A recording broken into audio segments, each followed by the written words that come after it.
ابرہہ کے ہاتھی کو اٹھانے کی مسلسل کوشش جاری تھی کہ اچانک سمندر کی طرف سے ان کی طرف اللہ تعالیٰ نے ابابیلوں کو بھیج دیا۔ وہ ٹڈیوں کے جھنڈ کی طرح آئیں۔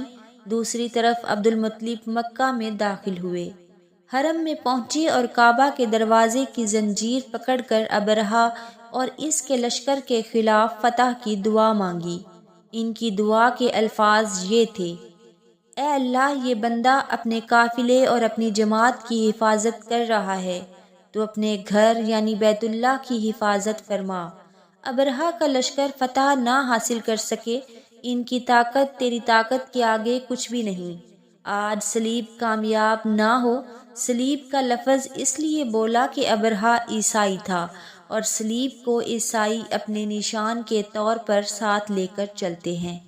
اب انہوں نے اپنی قوم کو ساتھ لیا اور ہرا پہاڑ پر چڑھ گئے، کیونکہ ان کا خیال تھا وہ ابرہہ کا مقابلہ نہیں کر سکیں گے۔ اور پھر اللہ تعالیٰ نے پرندوں کے جھنڈ بھیج دیے۔ یہ پرندے چڑیا سے قدرے بڑے تھے۔ ان میں سے ہر پرندے کی چونچ میں پتھر کے 3 ٹکڑے تھے۔ یہ پتھر پرندوں نے ابرہہ کے لشکر پر گرانے شروع کیے۔ جو ہی یہ پتھر ان پر گرے، ان کے ٹکڑے ٹکڑے ہو گئے، بالکل اسی طرح جیسے آج کسی جگہ پر اوپر سے بم گرایا جائے تو جسموں کے ٹکڑے اڑ جاتے ہیں۔ ابرہہ کا ہاتھی محمود البتہ ان کنکریوں سے محفوظ رہا، باقی سب ہاتھی تہس نہس ہو گئے۔ یہ ہاتھی 13 عدد تھے، سب کے سب کھائے ہوئے نحوست کی مانند ہو گئے۔ جیسا کہ سورہ فیل میں آتا ہے، ابرہہ اور اس کے کچھ ساتھی تباہی کا یہ منظر دیکھ کر بری طرح بھاگے، لیکن پرندوں نے ان کو بھی نہ چھوڑا۔ ابرہہ کے بارے میں طبقات میں لکھا ہے کہ اس کے جسم کا ایک ایک عضو الگ ہو کر گرتا چلا گیا، یعنی وہ بھاگ رہا تھا اور اس کے جسم کا ایک ایک حصہ الگ ہو کر گر رہا تھا۔ دوسری طرف عبد المطلب اس انتظار میں تھے کہ کب حملہ ہوتا ہے، لیکن حملہ آور جب مکہ میں داخل نہ ہوئے تو وہ حالات معلوم کرنے کے لیے نیچے اترے۔ مکہ سے باہر نکلے تب انہوں نے دیکھا سارا لشکر تباہ ہو چکا ہے۔ خوب مال غنیمت ان کے ہاتھ لگا، بے شمار سامان ہاتھ آیا، مال میں سونا چاندی بھی بے تحاشا تھے۔ لشکر میں سے کچھ لوگ ایسے بھی تھے جو واپس نہیں بھاگے تھے، یہ مکہ میں رہ گئے تھے۔ ان میں ابرہہ کے ہاتھی کا مہاوت بھی تھا، جو محمود کو آگے لانے میں ناکام رہا تھا۔ ہمارے نبی حضرت محمد صلی اللہ علیہ وآلہ وسلم اس واقعے کے چند دن بعد پیدا ہوئے۔ آپ جس مکان میں پیدا ہوئے وہ صفا پہاڑی کے قریب تھا۔ حضرت کعب احبار رضی اللہ تعالی عنہ روایت کرتے ہیں کہ میں نے تورات میں پڑھا تھا کہ رسول اللہ صلی اللہ علیہ وآلہ وسلم کی پیدائش مکہ میں ہوگی۔ یہ کعب پہلے یہودی تھے، اس لیے تورات پڑھا کرتے تھے۔ دنیا میں آتے ہی حضور اکرم صلی اللہ علیہ وآلہ وسلم روئے۔ حضرت عبد الرحمن بن عوف رضی اللہ تعالی عنہ کی والدہ کہتی ہیں کہ جب حضرت آمنہ کے ہاں ولادت ہوئی تو میں وہاں موجود تھی۔ آپ صلی اللہ علیہ وآلہ وسلم میرے ہاتھوں میں آئے، یہ غالباً دایا تھیں، ان کا نام شفا تھا۔ فرماتی ہیں جب آپ میرے ہاتھوں میں آئے تو روئے۔ آپ کے دادا عبد المطلب کو آپ کی ولادت کی اطلاع دی گئی، وہ اس وقت خانہ کعبہ کا طواف کر رہے تھے۔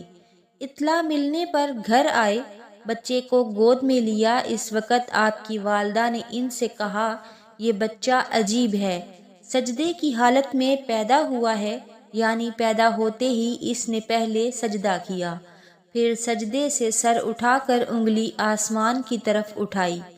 عبد المطلب نے آپ کو دیکھا، اس کے بعد آپ کو کعبہ میں لے آئے، آپ کو گود میں لیے رہے اور طواف کرتے رہے، پھر واپس لا کر حضرت آمنہ کو دیا۔ آپ کو عرب کے دستور کے مطابق ایک برتن سے ڈھانپا گیا، لیکن وہ برتن ٹوٹ کر آپ کے اوپر سے ہٹ گیا۔ اس وقت آپ اپنا انگوٹھا چوستے نظر آئے۔ اس موقع پر شیطان بری طرح چیخا۔ تفسیر ابن مخلد میں ہے کہ شیطان صرف 4 مرتبہ چیخا۔ پہلی بار اس وقت جب اللہ تعالیٰ نے اسے ملعون ٹھہرایا، دوسری بار اس وقت جب اسے زمین پر اتارا گیا، تیسری بار اس وقت چیخا جب ان حضرت صلی اللہ علیہ وآلہ وسلم کی پیدائش ہوئی، اور چوتھی مرتبہ اس وقت جب نبی کریم صلی اللہ علیہ وآلہ وسلم پر سورۃ فاتحہ نازل ہوئی۔ اس موقع پر حضرت حسان بن ثابت رضی اللہ تعالی عنہ کہتے ہیں، میں 8 سال کا تھا، جو کچھ دیکھتا اور سنتا تھا اس کو سمجھتا تھا۔ ایک صبح میں نے یثرب یعنی مدینہ منورہ میں ایک یہودی کو دیکھا، وہ ایک اونچے ٹیلے پر چڑھ کر چلا رہا تھا۔ لوگ اس یہودی کے گرد جمع ہو گئے اور بولے، کیا بات ہے، کیوں چیخ رہے ہو؟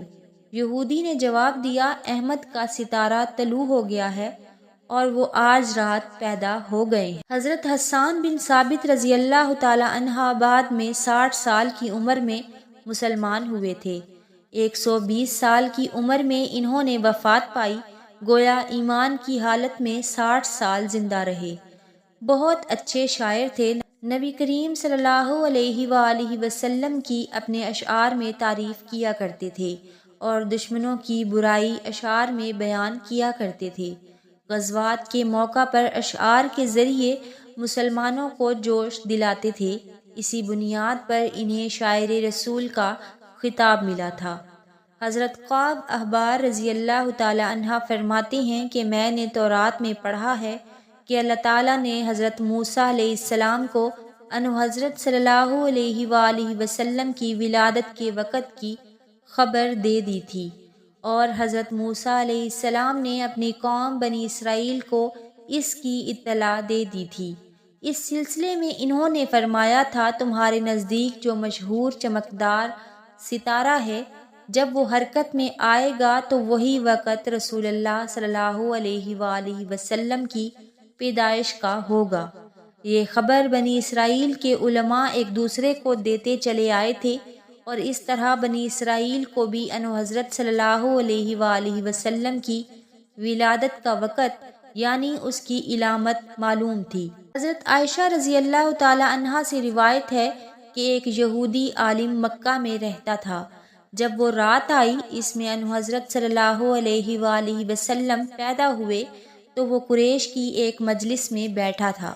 اس نے کہا، کیا تمہارے ہاں آج کوئی بچہ پیدا ہوا ہے؟ لوگوں نے کہا، ہمیں تو معلوم نہیں۔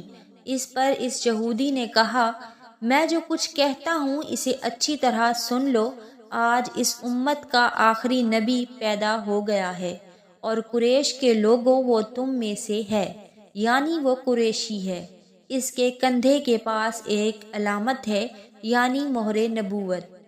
اس میں بہت زیادہ بال ہیں، یعنی گھنے بال ہیں، اور یہ نبوت کا نشان ہے، نبوت کی دلیل ہے۔